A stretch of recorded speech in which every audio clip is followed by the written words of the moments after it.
This episode of The Young Turks is brought to you by Gamefly. Go to gamefly.com/TYT for a free trial membership. Bill O'Reilly.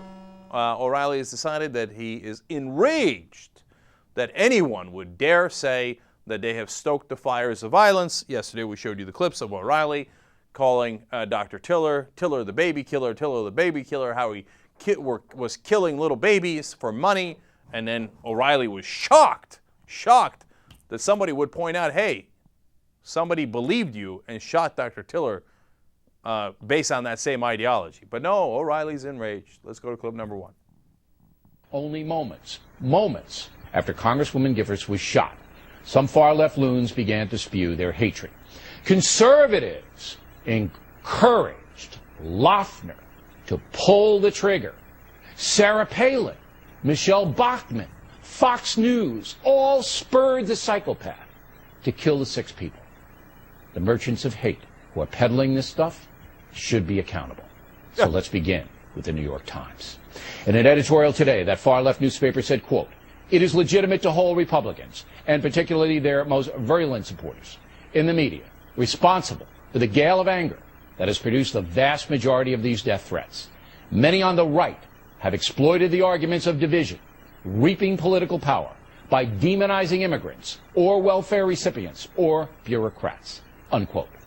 That is flat out reprehensible, and every American should condemn that New York Times editorial. Now, they're brilliant at this, man. You see how he flipped it? The people who said you should go grab your guns and take Second Amendment remedies and that you should be armed and dangerous, they should not be held accountable.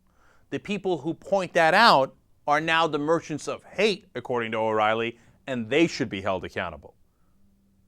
Well, that is a wonderful piece of rhetorical trickery, and I'm sure every one of his listeners bought into it. They're like, oh, yeah, who are the guys who do the hate? The ones who said to grab the guns and do damage? No, those are the good guys. The guys who pointed out, sons of bitches, I can't believe merchants of hate. Now he takes it to a comical level in clip number 2. Even worse is Times columnist Paul Krugman, a radical left Princeton professor.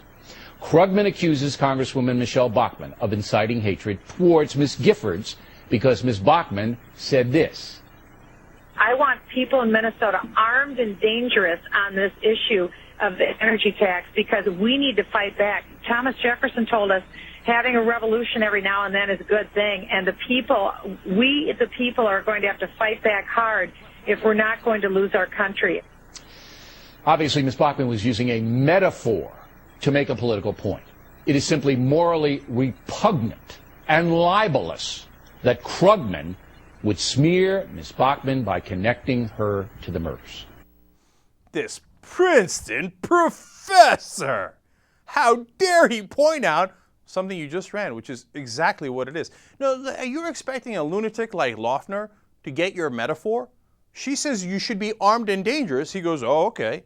I mean, I'm not saying he specifically did, but look at all these different guys. The guys who did this shooting at the Holocaust Museum, the guys who shot the cops in Pittsburgh and they shot the cops in Florida, every one of them was armed and dangerous. They apparently did not understand the poetic metaphors of Michelle Bachmann.